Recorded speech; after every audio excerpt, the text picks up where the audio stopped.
Welcome back to LDI 25 part 2। Presentation का एक छोटा सा पार्ट ये टॉपिक का रह गया है, but due to the limitations of recording हमने उसको सेकेंड पार्ट में डिस्कस करना डिसाइड किया था।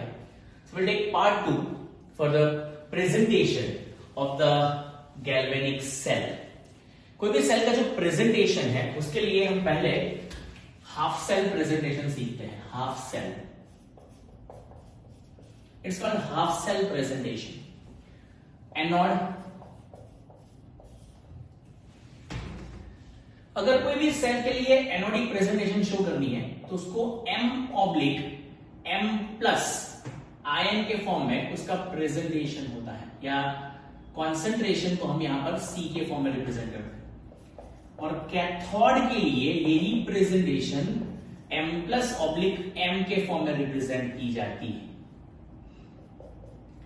ये क्या इंडिकेट करता है? ये M मतलब इलेक्ट्रोड और ये M+ मतलब सॉल्यूशन। से फॉर एग्जांपल हमारा जो गैल्वेनिक सेल है उसमें ये एनोड के तौर पर हमने जिंक इलेक्ट्रोड लिया था, जिंक, और जिंक सल्फेट का जो सॉल्यूशन लिया था। तो अगर मुझे गैल्वेनिक सेल का anodic half cell presentation show करना है, एनोडिक हाफ सेल मतलब half cell presentation of galvanic cell, तो मैं उसको रिप्रेजेंट करूंगा as Zn/Zn2+ 1 molar concentration. C represents concentration, मतलब हमने जिंक इलेक्ट्रोड को डिप किया हुआ है in a solution of zinc ion जिसकी कॉन्सेंट्रेशन 1 मोलर है। ये है हाफ सेल प्रेजेंटेशन। एक हाफ सेल कैसे कंस्टिट्यूट होता है? Half cell is constituted by an electrode dipped into the solution. जो इलेक्ट्रोलाइटिक सॉल्यूशन है उसमें डिप किया हुआ इलेक्ट्रोड हाफ सेल रिप्रेजेंट करता है। तो ये जो है वो एनोडिक हाफ सेल है। सिमिलरली अगर मुझे कैथोडिक हाफ सेल प्रेजेंटेशन देनी, कैथोडिक हाफ सेल, तो वो कॉपर आयन जिसकी कॉन्सेंट्रेशन 1 मोलर है, मतलब कॉपर सल्फेट का सॉल्यूशन Cu2+ आयन जो कंटेन करता है, जिसके अंदर हमने क्या डिप किया हुआ है? कॉपर को। ये है कैथोडिक प्रेजेंटेशन। तो हाफ सेल प्रेजेंटेशन ये तरीके से होती है, एनोड और कैथोड के फॉर्म में, anodic presentation and cathodic presentation. लेकिन अगर जब आप इसको कंप्लीट सेल प्रेजेंटेशन में जाते हो, कंप्लीट सेल प्रेजेंटेशन, तो एक साइड एनोड होता है, एक साइड कैथोड होता है। Complete cell presentation, complete cell presentation, half cell नहीं, it's a complete cell presentation. अगर आपको कोई कंप्लीट सेल को प्रेजेंट करना हो, presentation of a complete cell, तो आप क्या लिखोगे? तो सबसे पहले आप एनोड लिखोगे। मैं यहां पर गैल्वेनिक सेल का ही प्रेजेंटेशन दे रहा हूं, एनोड। एनोड के तौर पर zinc dipped in ZnSO4 solution, तो ये होगा Zn/Zn2+ having 1 molar concentration।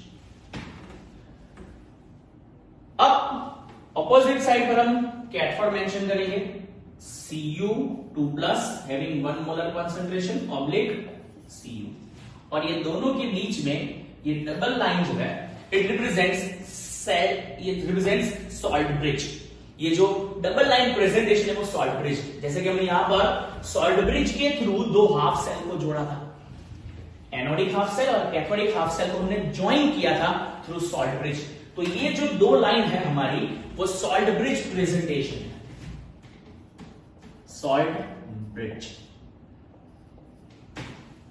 अब दो फ्लो लिख सकते हैं।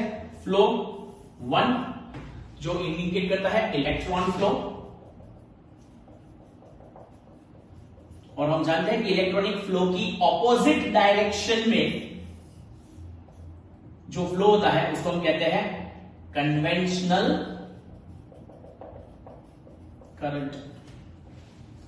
तो ये था कंप्लीट सेल प्रेजेंटेशन। तो कोई भी एक कंप्लीट सेल प्रेजेंटेशन के लिए आपको दो हाफ सेल को सॉल्ट ब्रिज से जोड़ना है। इंपॉर्टेंट बात, एनोड और कैथोड। एनोड में मेटल फिर सॉल्यूशन, जबकि कैथोड में पहले सॉल्यूशन फिर मेटल के फॉर्म में इसको रिप्रेजेंट किया जाता है। तो ये था हमारा कंप्लीट सेल प्रेजेंटेशन। ये जो हिस्सा है हमारा, ये है ऑक्सीडेशन हाफ सेल। ये हिस्सा है it represents reduction half cell. Means ये है हमारा एनोड और ये है हमारा कैथोड। ये था कंप्लीट सेल प्रेजेंटेशन। तो कोई भी सेल की जो प्रेजेंटेशन है वो दो हाफ सेल के कॉम्बिनेशन से बनती है। It's a complete cell presentation. Cell presentation ये तरीके से हमने डिस्कस कर लिया है। ये हमारा गैल्वेनिक सेल है। गैल्वेनिक सेल में जो इंपॉर्टेंट सेल जो सबसे फेमस है कॉल्ड डेनियल सेल, जिसमें कॉपर और जिंक का इस्तेमाल किया गया है। For the sake of simplicity, आपको याद रखने के लिए एक मैं वर्ड दे रहा हूं कॉल्ड लोन। लोन नहीं दे रहा हूं, लोन गवर्नमेंट भी इजीली नहीं दे रही है, जानते हो, हालत खराब है। इतनी सारी अनाउंसमेंट करने के बाद भी लोगों को अपने बिजनेस के लिए इजी लोन अवेलेबल नहीं है। गवर्नमेंट भी लोन नहीं देती है। मैं जो लोन दे रहा हूं ये आपकी स्टडी के लिए इंपॉर्टेंट लोन है, और इसको पे करना नहीं है, रीपे नहीं करना। ये लोन कंप्लीट सब्सिडाइज्ड लोन है। खाली याद रखो what is the meaning of loan, LOAN, loan. Loan क्या है, let's discuss loan.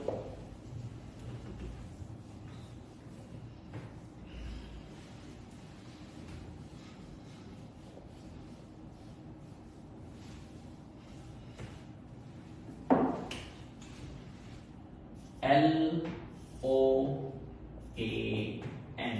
loan. Loan is called left oxidation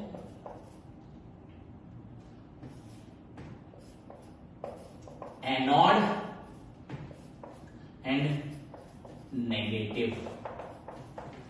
कन्वेंशनल्स याद रखने के लिए कि भाई कौन सा साइड एनोड है, कौन सा साइड कैथोड होगा। कोई इलेक्ट्रोकेमिकल सेल के अंदर या गैल्वेनिक सेल के अंदर कौन सा एनोड है, कौन सा कैथोड है, एनोड और कैथोड पर कौन से रिएक्शंस होते हैं, ये जानकारी एक सिंपल वर्ड लोन से मिल जाएगी। लेफ्ट, दोनों में से हाफ सेल में से जो लेफ्ट हैंड साइड का हाफ सेल है, ये लेफ्ट हाफ सेल, उसमें हमेशा होगा ऑक्सीडेशन।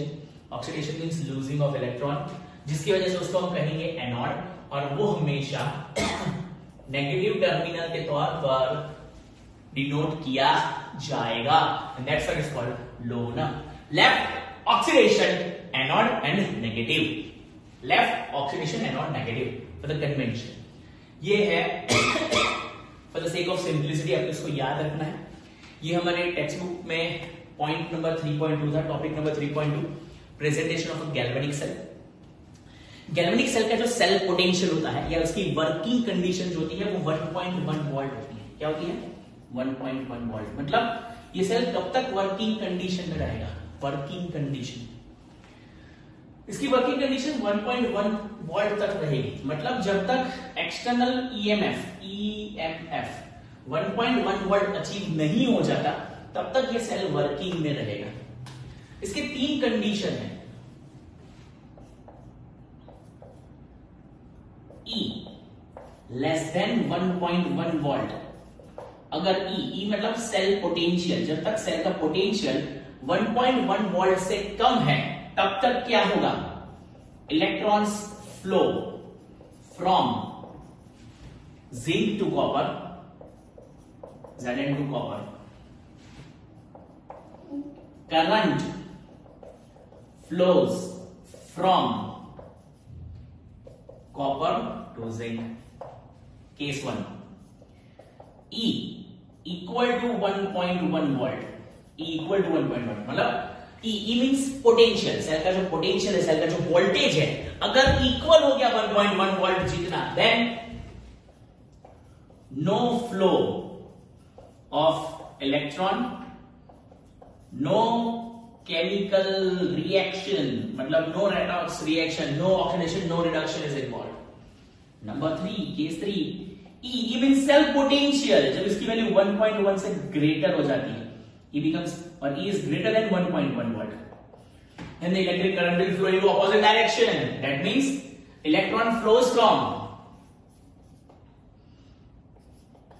Cu to Zn, उल्टा, copper to zinc, process पूरी उल्टी लाएगी, and current flows from zinc to copper। ये 3 केसेस 3 डायग्राम के फॉर्म में खाली रिप्रेजेंट किए गए। अगर ऊपर आप देखो तो टेक्स्ट में ये मेंशन किया होगा। ये था कुछ important information about galvanic cell, जो डेनियल सेल के फॉर्म में हमने यहाँ पर पूरा कंप्लीट एक्सप्लेनेशन दिया है। A short note on a Daniell cell, उसका सेल प्रेजेंटेशन सीखा, लोन समझ गए हम, एनोडिक और कैथोडिक हाफ सेल को डिस्कस कर लिया, सॉल्ट ब्रिज उसकी फंक्शन, उसकी इंपॉर्टेंस हम समझ गए, इलेक्ट्रिकल न्यूट्रलिटी को मेंटेन करता है, सेल को कंटिन्यूअस वर्किंग में रखने के लिए सॉल्ट ब्रिज का इस्तेमाल होता है, उसकी इंपॉर्टेंस है। अगर सॉल्ट ब्रिज यहां से हटा लिया जाए तो चार्ज जो है वो दोनों ही जगह एक्यूमुलेट हो जाएंगे और सेल जो है वो वर्क करना बंद हो जाएगा। So for continuous working of a cell हमको सेल को इलेक्ट्रिकली न्यूट्रलिटी मेंटेन करनी पड़ती है और ये इलेक्ट्रिकल न्यूट्रलिटी मेंटेन करने में salt bridge important role play करता है। सॉल्ट ब्रिज के अंदर हम यूज करते हैं इनर्ट इलेक्ट्रोड्स या इनर्ट इलेक्ट्रोलाइट्स। ये इनर्ट इलेक्ट्रोलाइट्स जो है वो KCl, KN3 या NH4Cl हो सकते हैं। नेक्स्ट जो हम टॉपिक डिस्कस करेंगे उसमें सेल पोटेंशियल के मेजरमेंट के बारे में डिस्कस करेंगे। ये cell potential, how to measure cell potential. लेकिन सेल पोटेंशियल के बारे में हमने ये डिस्कस कर लिया कि गैल्वेनिक सेल कब तक वर्किंग में रहेगा, जब तक उसका पोटेंशियल जो है वो 1.1 वोल्ट से कम होगा। अगर 1.1 वोल्ट से कम है पोटेंशियल तो इलेक्ट्रिक करंट फ्लो होगा, इलेक्ट्रॉन्स फ्लो होंगे, जिसकी डायरेक्शन हमने यहाँ पर शो करी है। अगर ये पोटेंशियल 1.1 वोल्ट जितना हो जाता है, सेल स्टॉप्स वर्किंग, सेल काम करना बंद कर देता है। और अगर ये फ्लो एक्सटर्नल ईएमएफ बढ़ा देते हैं या वोल्टेज बढ़ा देते हैं 1.1 वोल्ट से ज्यादा, तो रिएक्शन जो है वो ऑपोजिट डायरेक्शन में शुरू हो जाएगा। ये है working of a electrochemical cell. Next lecture में इसके बाद का टॉपिक हम डिस्कस करेंगे। Till then good bye and go through the questions और a short note of a galvanic cell provided as a notes along with this lecture. Stay home, stay safe.